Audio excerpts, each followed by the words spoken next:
Bonjour à toutes et à tous, mesdames, mesdemoiselles, messieurs. Je suis le docteur Stéphane Gaillet. Je suis médecin interniste, infectiologue et hygiéniste au CHU de Strasbourg. Et je me propose de conduire un entretien avec une personne, une jeune femme, qui s'appelle Madame Véronique Jacquin, dont l'histoire est plus qu'émouvante, elle est déchirante. Elle a de grosses difficultés, d'énormes difficultés avec ses enfants qui sont séparés d'elle. Elle va vous raconter toute son histoire. Dans un premier temps, je vais demander à Madame Véronique Jacquin, bonjour Madame, de se présenter pour que l'on sache qui elle est, quel est son parcours personnel et professionnel. Dans un second temps, elle nous parlera de ses difficultés personnelles, surtout physiques, de la maladie dont elle souffre, qui a entraîné de très grosses difficultés existentielles pour elle. Et justement, c'est ça qui a été à l'origine de sa séparation de ses enfants. Et puis, dans un troisième temps, elle nous parlera de ses 3 enfants, de la situation actuelle qui est vraiment dramatique et pourquoi on en est arrivé là, pourquoi elle a tant de difficultés à retrouver la garde de ses enfants qu'elle n'a toujours pas obtenue. Voilà, bonjour Madame Jacquin. Donc je vais vous demander de vous présenter pour que les téléspectateurs vous connaissent, sachent qui vous êtes, pour essayer de vous cerner au maximum. Voilà, c'est à vous. Bonjour docteur, donc Bonjour, je suis Véronique Jacquin, je suis maman de 3 enfants qui ont été placés il y a maintenant bientôt 5 ans. 5 ans. Ouais. Donc j'ai 2 garçons et une fille, j'ai Mathis qui a 12 ans, Lola qui a 11 ans et Jules qui a 7 ans. D'accord. Et avant ça, est-ce que vous pourriez nous parler un peu de vous? Où êtes-vous né? Où avez-vous grandi? Qu'on vous connaisse. Donc je suis française, je suis née dans le Berry.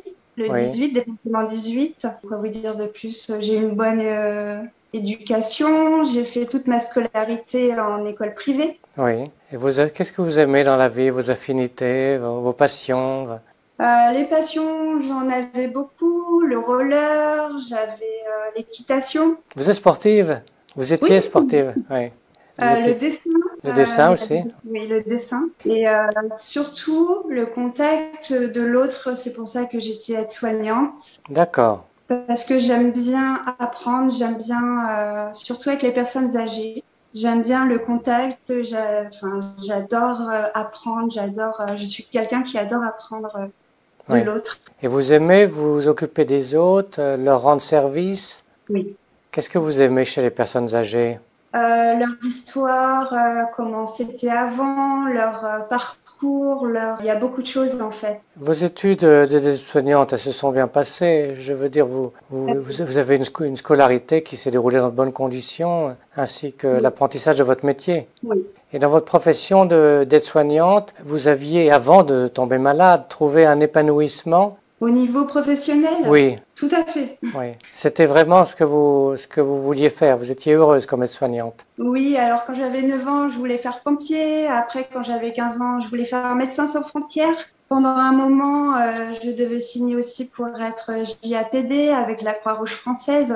Enfin, c'est toujours un milieu médical. Et puis un métier, je vois, d'aide, puisque les pompiers sont bien sûr extrêmement utiles. Et les médecins, ils aident les gens, ils les soignent. Oui, c'est toujours dans ce qui vous plaît, c'est finalement la relation aux autres et puis le fait d'être utile, d'aider, c'est ça. C'est ça, et surtout, j'aime pas voir les gens souffrir. D'accord, très bien. Donc vous étiez aide-soignante. Alors maintenant, je voudrais qu'on parle de votre maladie sans la nommer forcément, mais que vous est-il arrivé? Quand êtes-vous tombé malade? Dans quelles conditions finalement votre état de santé s'est-il dégradé? Qu'est-ce qui vous est arrivé exactement? En fait, j'ai une maladie difficilement, comment on peut dire, difficile à diagnostiquer? À diagnostiquer, oui. Donc j'en dirai pas plus. Elle a commencé quand cette maladie? C'était en 2011. D'accord.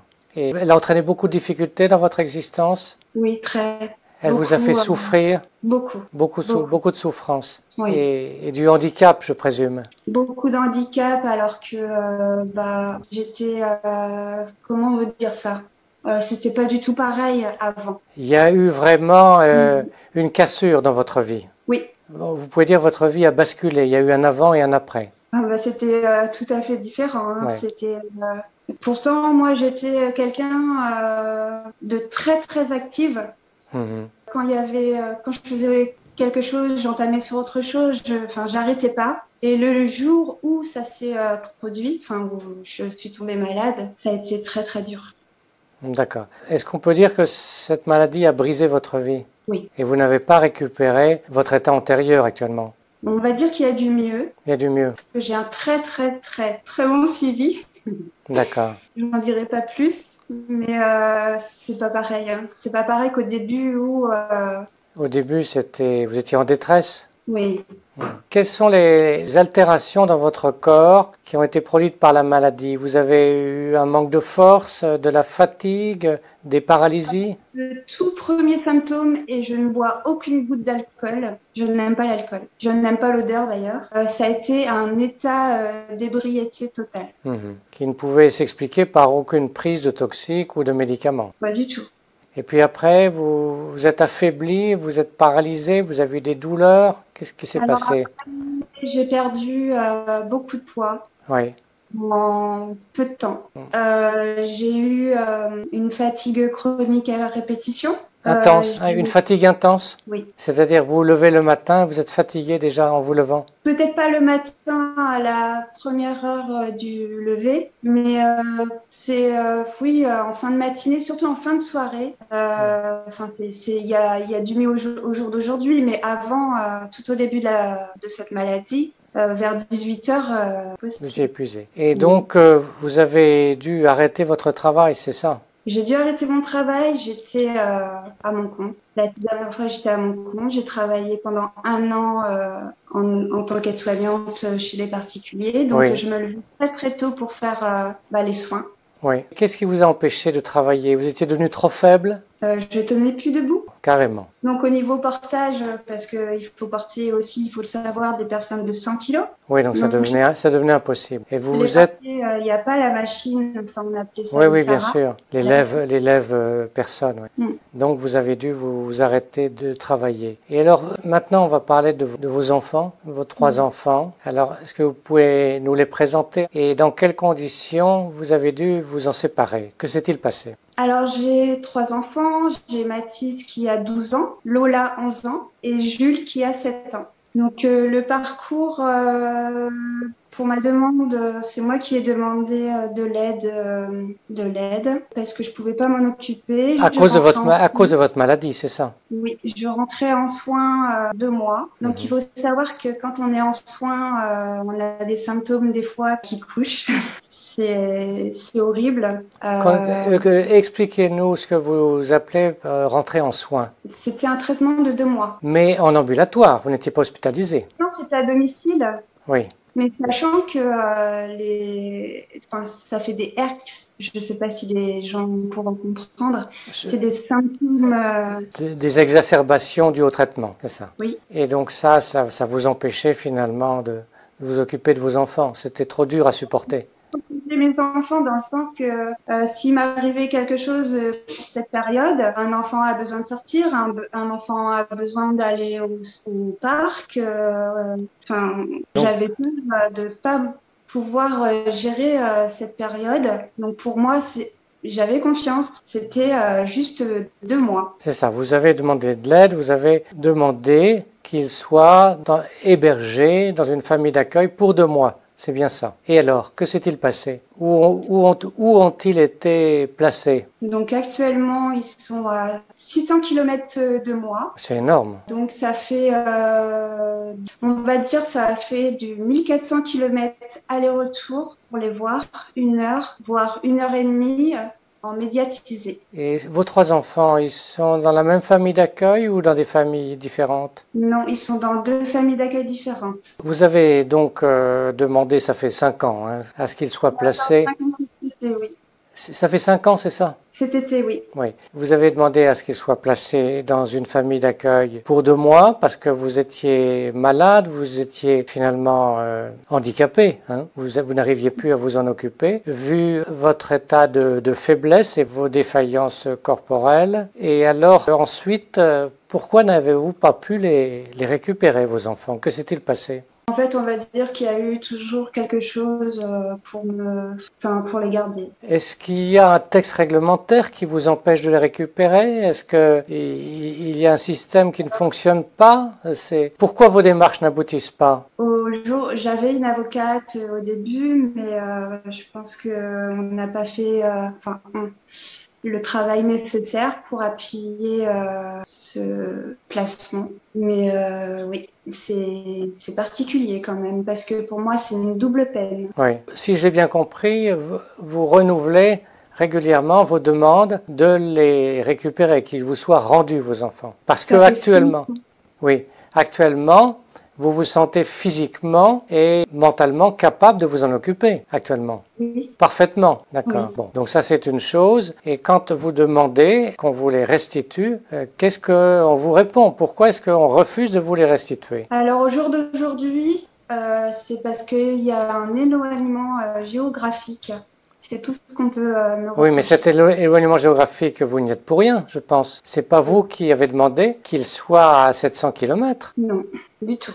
Comment se fait-il que, initialement, lors de votre demande, on les ait mis dans des familles d'accueil aussi éloignées de votre domicile, à 700 km? Comment cela se fait? Au début, c'est pas prévu comme ça. Le matin même où on est venu chercher mes enfants, on m'a dit il part à 600 km de vous, enfin où ils sont actuellement, je dirais pas le nom. Et ça s'est fait le matin même où on me les a pris. Normalement, c'était pas prévu comme ça. Ça fait 5 ans que j'arrête pas en fait. J'essaye de mobiliser beaucoup d'institutions, de me renseigner. Enfin, je reste pas sans rien faire en fait. J'ai pas arrêté. Donc, tout le monde a compris, vous ne vivez plus avec le père de vos enfants? Pas du tout, non. Oui. Vous êtes séparés de lui depuis longtemps? Très. Et au moment où vous avez demandé que vos enfants soient placés en famille d'accueil, vous étiez toujours avec le père de vos enfants ou vous étiez déjà séparés? Pas du tout. D'accord, vous étiez déjà séparés. Quelle est, lui, sa position, son comportement vis-à-vis de vos enfants communs? Je ne sais pas comment répondre à la question parce que c'est assez particulier. Parce que oui, on a besoin de savoir ce qui bloque. Est-ce qu'il voit toujours ses enfants? Est-ce que vous savez comment il se comporte avec eux? On lui apporte les enfants à son domicile. Ah, on lui apporte. Il n'a pas... D'accord. Et vous savez si ça se passe bien quand il voit ses enfants? Non, ma fille et le petit ne voulaient plus aller dormir chez le papa. Je ne sais pas pourquoi d'ailleurs, on m'en a pas informé plus que ça. Mais là, actuellement, ils redorment chez le papa. Et l'aîné, l'aîné de vos enfants? Mathis, en fait, comme il est, je ne sais pas comment vous dire ça, il est renfermé, enfin, il va pas dire en fait la chose. Il est discret, il ne parle pas beaucoup. Comme il est, on va dire, il est handicapé. Il est handicapé. Un morceau de chromosome 1, c'est vraiment une maladie très très rare. Maladie chromosomique. Sur le 1, oui. À votre avis, qu'est-ce qui bloque actuellement? Puisque bon, ça va faire bientôt 5 ans que vous vous battez pour essayer de récupérer vos enfants. Vous nous affirmez qu'aujourd'hui, vous êtes tout à fait capable de vous en occuper, que votre logement pourrait convenir à ce qu'ils vivent avec vous. À votre avis, qu'est-ce qui bloque aujourd'hui? Pourquoi ça n'aboutit pas, votre demande qui est légitime? Pourquoi ça n'aboutit pas? J'aimerais bien comprendre le pourquoi, parce que psychologiquement, je vais très bien. Je me suis toujours occupée de mes enfants convenablement. Ils n'ont jamais manqué de rien, que ça soit vestimentaire, que ça soit loisir. Vos enfants, qu'est-ce qu'ils représentent pour vous, vos 3 enfants? Beaucoup. Ma chère, c'est moi la maman. Donc. Oui. Est-ce qu'on peut dire que pour vous, récupérer la garde, enfin pas la garde, de récupérer vos enfants, est-ce que c'est vital pour vous? Oui, je réponds oui parce que je suis maman, j'ai mis mes enfants au monde, j'ai voulu avoir des enfants, c'est pour m'en occuper, pas pour que des étrangers, entre guillemets, se lèvent le matin, leur préparent leur petit déjeuner, ma fille grandit, ça va être la période de puberté, c'est à moi de lui apprendre certaines choses. Je crois comprendre que vous aimez beaucoup vos enfants, vous les adorez, oui. C'est cruel ce qui vous arrive. Ouais. Oui. Et puis vos enfants, je crois qu'ils ont un besoin vital de leur mère aussi. Ils sont pas bien. Psychologiquement, ils sont pas bien. Je vois ma fille, elle a plus de sourire, elle est renfermée sur elle-même, elle est maigre. Pardon. Elle est maigre. Donc pour vous, elle est malheureuse actuellement. Elle est très malheureuse. En fait, j'étais son pilier. Est-ce que... Tout ce que Oui, allez-y. tout ce que je faisais, elle le faisait. Enfin, elle me copiait en fait. Enfin, Est-ce que vous iriez jusqu'à dire qu'elle est actuellement maltraitée? c'est pas de la maltraitance, enfin, maltraitance psychologique, oui. Psychologiquement. Parce que je peux appuyer quand même sur le fait que les familles d'accueil, c'est des chouettes personnes. Au Ah oui. niveau, ils sont bien, ça va. Mais au niveau psychologique, enfin, des enfants, ils ont besoin soit du papa ou soit de la maman, mais pas. Il faut choisir en fait. Si le papa est bien, comme on mais moi, c'est vrai que j'ai jamais abandonné mes enfants. J'ai toujours été là pour eux, même si actuellement ils sont pas avec moi. J'ai toujours fait des démarches. J'ai pas arrêté une seconde en fait. Donc je rectifie pour votre fille. Vous dites que sa famille d'accueil s'en occupe assez bien, mais c'est sur le plan psycho-affectif que ça ne va pas. Voilà. C'est pareil. On peut pas. C'est-à-dire que vous estimez que votre fille, elle n'a pas vraiment adopté ses parents adoptifs, en fait, c'est ça? C'est quand même un travail être famille d'accueil, donc je pense pas que ça soit une parent adoptif. On peut pas dire ça. On peut pas dire quoi que la famille d'accueil soit représentatif. Oui, oui. Bon, enfin, vous nous avez signifié qu'elle n'était pas heureuse, qu'elle n'était pas épanouie. En fait, c'est une petite fille qui avait toujours le sourire, que ce soit, par exemple, on attendait en caisse, elle se mettait à chanter, ou elle était joyeuse, elle avait la joie de vivre en fait. Mais au jour d'aujourd'hui, c'est plus du tout, je reconnais plus ma fille. Rappelez-nous quel âge elle a actuellement? Elle a 11 ans. 11 ans. Alors ça c'est pour elle, et le second, alors parlez-nous du second. Alors le tout petit, il a 7 ans. Le tout petit, pardon, le dernier. Et qu'en est-il pour lui? Est-il épanoui? Est-il heureux? En fait, il me réclame beaucoup. Il dit, maman, quand est-ce que je vais venir te voir? Maman, quand est-ce que tu vas venir me voir? Enfin, il y a beaucoup de choses comme ça. Il y a beaucoup. Mais un garçon, entre les garçons et les filles, c'est pas du tout pareil au niveau émotion. Un garçon, ça va plus se retenir au niveau, dans lui en fait, dans son. Il s'exprime moins, il est plus réservé. Oui. Enfin, les garçons, oui, c'est beaucoup moins, oui. Et l'aîné, donc vous nous avez dit qu'il était, Mathis, qu'il était lourdement handicapé, on peut dire ça? Mais il est très intelligent, très intelligent même dans le sens qu'il y a des choses, il est très doué. Oui, et donc j'ai cru comprendre qu'il avait besoin d'être opéré, enfin il est suivi médicalement, sa pathologie est assez lourde. Il a subi une opération la semaine dernière et dans les prochains, je sais pas encore, j'ai pas la date, mais il va subir une très très grosse opération au niveau de la jambe. Bon, donc actuellement, comment vous voyez la situation actuellement? Est-ce que vous avez l'impression que vos démarches sont en train d'aboutir, qu'on vous a signifié que vous alliez bientôt pouvoir retrouver vos enfants, les avoir chez vous? Il n'y a aucun avenant, c'est toujours la même situation, si c'est pas ça, c'est autre chose. Si c'est autre chose, c'est une chaîne sans fin et on n'aboutit à rien.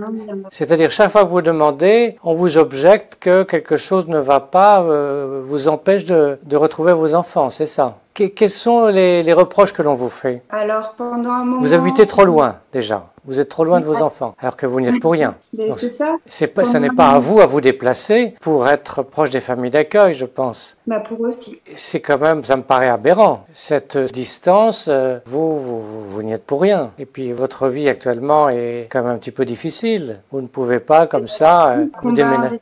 C'est un combat quand même. Vous avez des difficultés financières actuellement? Oui, on m'a tout retiré au niveau prestations familiales. Bon, d'accord, c'est pour les petits, mais au niveau APL, comme ça, je ne peux pas prendre de logement plus grand adapté pour mes enfants. C'est une chaîne sans fin en fait. C'est ça. À partir du moment où vos enfants ont été séparés de vous, on vous a retiré des aides financières. On m'a tout retiré. Y compris l'aide au logement. Donc on vous fait le reproche, premièrement, que vous êtes trop loin. Je ne comprends pas bien en quoi c'est gênant. Le fait que vous soyez à 700 km n'empêche pas que vous les récupériez, qu'ils déménagent. Bon, alors, ça c'est... c'est insensé pour moi, c'est dégoûtant. Peut-être que je serais une mauvaise mère, ils n'auraient pas attendu que j'en fasse la demande. Ils m'auraient pas enlevé mes enfants. Oui, c'est-à-dire que vous n'étiez absolument pas maltraitante, vous aimiez vos enfants, mais vous étiez dans l'incapacité physique de vous en occuper. Je pense pas que c'est un délit de demander de l'aide. Bah, quand on ne peut plus, on ne peut plus. Je pense que vous aviez bien réfléchi avant de demander. Pardon? J'ai cru bien faire. Oui. Donc la première objection que l'on vous fait, c'est que vous habitez trop loin de vos enfants. Ensuite, la deuxième objection. Pour moi, la première objection n'a pas beaucoup de sens, mais enfin bon, ils ont peut-être des arguments. La deuxième objection que l'on vous fait pour ne pas vous restituer vos enfants, quelle est-elle? Je suis trop loin. C'est pas à moi c'est pas à mes enfants de déménager, c'est à moi de déménager. Bon, ça, donc, nous en avons parlé. Et ensuite, quelle autre objection? Que je m'implique plus au niveau des déplacements. Un déplacement aller-retour, c'est 250 €. Oui, et c'est une grosse somme pour vous, étant donné vos moyens financiers. Qu'est-ce qu'on voudrait que vous fassiez alors, par exemple, à part déménager? Mais ça, vous pouvez pas déménager comme ça. Allez vous rapprocher des familles d'accueil. Alors, j'adore mes enfants, mais c'est pas quelque chose. Il y a eu trop de psychologiquement. Non, c'est pas possible. C'est-à-dire, on considère que sur le plan psychologique, affectif, vous n'avez pas besoin de vos enfants ou... Affectif, si, j'ai besoin de mes enfants pour vivre. Enfin, c'est un moteur. Mais l'objection, mais pourquoi, la raison pour laquelle on ne veut pas vous les donner, à part la distance? On pense que vous n'êtes pas capable de vous en occuper ou vous ne montrez pas assez d'intérêt pour vos enfants, c'est ça? Oui, il y avait une période où j'étais pas particulièrement bien. Parce que c'est quand même 1400 km, donc je sais pas, vous avez une grippe où il faut être bien le jour J. Hein, c'est compliqué dans le sens que pour eux, il faudrait que je vienne plus souvent. Vous ne pouvez pas. Vu la fatigue, le coût, oui. En fait, oui, c'est au niveau, peut-être moins au niveau fatigue, c'est plus au niveau budgétaire, c'est des coûts énormes.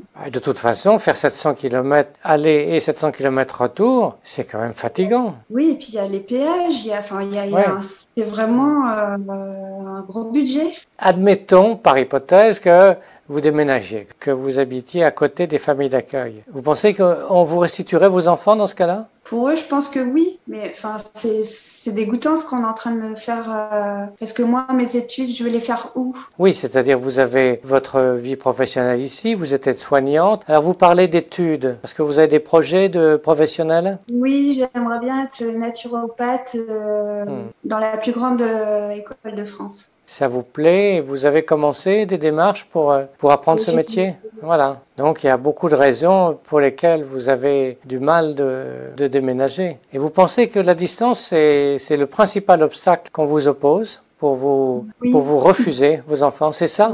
Ça me paraît quand même très, très curieux parce que à partir du moment où vous aurez récupéré vos enfants, ils seront chez vous, ils seront ici et ils vont se refaire des amis. Mais il y a des trucs mis en place ici, donc je vois pas pourquoi. En quoi le déplacement de 700 km de vos enfants serait un problème? Parce qu'ils ne verraient plus leur famille d'accueil, c'est ça? En fait, c'est pour moi, je sais pas quoi vous répondre parce que moi-même, je sais même pas. Ça me semble très curieux quand même, cette distance que l'on présente comme un obstacle. C'est ça. Surtout aujourd'hui, bon, les distances ne sont pas ce qu'elles étaient il y a 30 ou 40 ans. Donc en tout cas, aujourd'hui, ce que je retiens de vous, c'est que vous estimez, et vous êtes capable de le montrer, vous estimez que physiquement et moralement, vous êtes capable de vous occuper de vos enfants. Vous l'affirmez, ça? Il y aurait beaucoup moins de stress. Vous êtes capable de prouver que vous êtes en mesure de vous en occuper? Vous pouvez le prouver ou... Bien sûr, j'ai 2 grands garçons avant les 3 petits. Ils ont le grand va avoir 23 ans, il est en très bonne santé. Oui, d'accord. Il est très très bien élevé. Donc je vois pas pourquoi je ne fais pas pareil avec les petits. Donc vous êtes capable de vous en occuper et ensuite vous avez un logement qui pourrait les accueillir actuellement? J'ai un logement, oui, adéquat. D'accord. respectueux et avec tout D'accord. ce qui fait dedans. Et bon, on l'a déjà dit, mais on a compris que vous aimiez énormément vos enfants. C'est que c'est plus que déchirant pour vous de vivre cette séparation. Plus que déchirant, oui. Ouais. À partir du moment où vous allez les retrouver, vous vous sentirez beaucoup mieux. Votre vie sera transformée. Oui, ce sera un très gros parcours parce qu'il y a quand même eu pendant ces 5 années des blessures. Oui. Donc il y aura un très très gros travail à faire, je pense. À votre avis, d'accord, un gros travail à faire pour refaire les liens, voilà, Avec recréer des les liens. professionnels, oui. Avec les, pardon? Avec des Oui. avec des professionnels adaptés. Pour vous, c'est donc très très important de les retrouver, vos enfants. C'est Oui, vital. Et pour eux aussi, on peut le dire, qu'ils je ont pense. vraiment un immense besoin de leur mère, oui. Oui. Et avez-vous le sentiment que le père de vos enfants s'oppose à ce que vous les retrouviez? Oui. Il ne le veut pas. Je pense que s'il aurait voulu, enfin, il aurait dit je laisse les enfants à la maman et enfin on n'a qu'un père et on n'a qu'une mère. De toute façon, je m'opposerai pas à ce qu'il voit. Enfin, j'ai pas à m'opposer à quoi que ce soit. Mais les enfants n'ont pas à être, enfin, séparés des parents. Mais lui, serait-il capable de s'en occuper, Je de ne les... pense pas.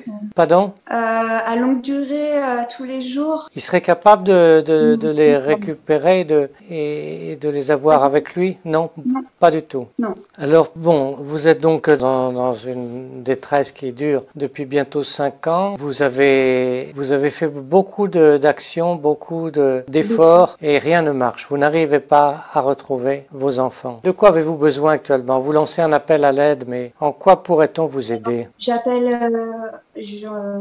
fais un appel à l'aide déjà pour qu'on me redonne mes enfants, pour qu'on arrête Ce blocage, oui. ce blocage, Oui. Mais ça, c'est une décision de justice ou c'est une décision administrative? justice. C'est la justice, c'est judiciaire. Donc, Mais ça me fait une tête et c'est dégoûtant. J'ai pas de mots en fait. vous pensez que on veut vous empêcher de les retrouver? Oui. Oui. Bon, c'est difficile à comprendre quand même. Alors, vous lancez un appel à l'aide, donc c'est judiciaire, mais donc actuellement vous avez un avocat. Comment Alors, peut-on vous aider? non, on va dire pour l'instant j'en ai pas. Vous n'avez pas d'avocat. Tant Vous que c'est avez... pas fini. Mais est-ce qu'il y a un procès qui est en cours? Oui, le prochain procès, enfin l'audience sera en juillet. D'accord. Donc j'ai besoin vraiment d'un avocat qui a beaucoup de mordants et qu'on ne laisse pas pour faire justement pour me défendre de A à Z. Enfin, Parce pas que un avocat qui vienne les mains dans les poches en disant je veux ça, ça, ça. Rien n'a été préparé à l'avance. d'accord, vous avez besoin vraiment d'un avocat qui s'investisse beaucoup, qui maîtrise Oui. votre dossier, parce que sinon ce sera l'aide juridictionnelle. Oui, mais on sait Et très bien que les aides juridictionnelles, les avocats n'en feront pas ils ne s'investissent pas forcément, voilà, c'est ça. pas suffisamment. Oui. Donc cet appel à l'aide, oui, s'il y a des juristes, des avocats qui nous écoutent, ils peuvent vous contacter Ils peuvent me contacter, oui. et on vous trouve facilement. Vous voulez donner un numéro de téléphone ou une adresse ou Mon numéro comment? de téléphone, non, mais s'il y aura un lien en dessous de cette vidéo, il n'y a pas de souci. Et moi, je pourrais ainsi contacter par mail ou... Ben, vous pouvez donner votre adresse électronique éventuellement, votre Oui. mail. Oui, on pourra l'indiquer sur la vidéo. Donc, besoin d'aide juridique et autrement. On appelle à l'aide aussi aux dons parce que c'est vraiment un coût énorme. Financière, oui. Pour les démarches sont très coûteuses. D'accord. Très coûteuse au niveau, enfin, c'est un tout en fait. On m'a pénalisé sur tout, on m'a pénalisé sur le budget, on m'a pénalisé sur mes enfants, mais je tiens bon. Combien de parents se suicident? Ah oui, parce que il y a beaucoup de gens qui sont dans cette situation. Combien de parents se suicident parce qu'on leur enlève leur enfant et on sait pas pourquoi d'ailleurs. Enfin, ça peut être des choses vraiment banales comme l'âge. Mais moi, j'ai quand même un caractère dur, on va dire entre guillemets, et je suis toujours debout et je resterai debout même si je dois être couchée. Je me relèverai pour mes enfants. Donc là, vous évoquez le cas de parents auxquels on a retiré les enfants, alors que vous, c'était à votre demande initialement. Ça m'a donné Oui, envie. oui. Il est d'autant plus aberrant que vous ne puissiez pas les récupérer que c'est vous qui avez fait la demande au départ et pour une situation bien précise. Oui, et je m'en suis toujours occupée depuis leur naissance Oui. et au jour d'aujourd'hui, je dois faire 1400 kilomètres pour 1 heure et demie en médiatisé et quand je les ai au téléphone, mes petits, je les ai sur écoute. Une D'accord. criminelle. Finalement, on peut dire que vous vous présentez comme une victime d'un système, de quelque chose qui est injuste. Oui, je vois pas d'autre mot. Ouais. Avez-vous Encore, contact... j'aurais été maltraitante, je sais pas, enfin, il y a des mots assez cruels, enfin, abusé, mais il n'y a rien de tout ça. Vous adorez vos enfants, vous en êtes toujours bien occupé quand vous les aviez, vous ne les avez Mm. jamais maltraités. Ils ont été placés à votre demande. Aujourd'hui, vous êtes mieux, vous êtes capable de vous en occuper et on refuse de vous les rendre. Oui, et je voulais aussi ajouter qu'on m'a reproché des choses, mais j'ai les preuves On vous a reproché des choses infondées. infondées et j'ai les preuves qui justifient le contraire. En avez-vous parlé, avez-vous essayé de faire des démarches, des politiques, des personnes influentes Oui, j'ai contacté quelques personnes que beaucoup de personnes, enfin, qu'on connaît politiquement. Oui. J'ai constitué de moi-même une requête en modification. J'ai rencontré enfin, j'ai pas arrêté en fait de travailler sur ce dossier. Ouais, vous n'avez pas ménagé votre peine, vos efforts. Non du tout. Et c'est toujours bloqué, toujours bloqué. Oui. C'est quand même incompréhensible cette affaire, incompréhensible. Bon, bah écoutez, donc on lance un appel à l'aide à toutes les bonnes volontés. Ça peut être des présidents d'associations qui ont des idées, qui ont des contacts, qui ont des réseaux. Ça peut être des juristes, des avocats, des conseillers juridiques, des hommes politiques. Voilà. Et puis vous faites un appel aussi au don, à la générosité, parce que Surtout, ouais. c'est les 2 points que j'appuierai, c'est vraiment un très très très bon avocat ou avocate qui puisse me représenter jusqu'au bout et un appel aux dons pour... D'accord. Pour vous aider à payer tous les frais qu'occasionne déjà cette longue distance avec les déplacements coûteux que ça représente chaque fois que vous allez voir vos enfants et puis les frais de démarche tout simplement. Voilà. Il y en a beaucoup. Voilà. Il y en a beaucoup dans le sens qu'il y a beaucoup de lettres en recommandé, il y a enfin, c'est vraiment, il y a beaucoup de choses en fait.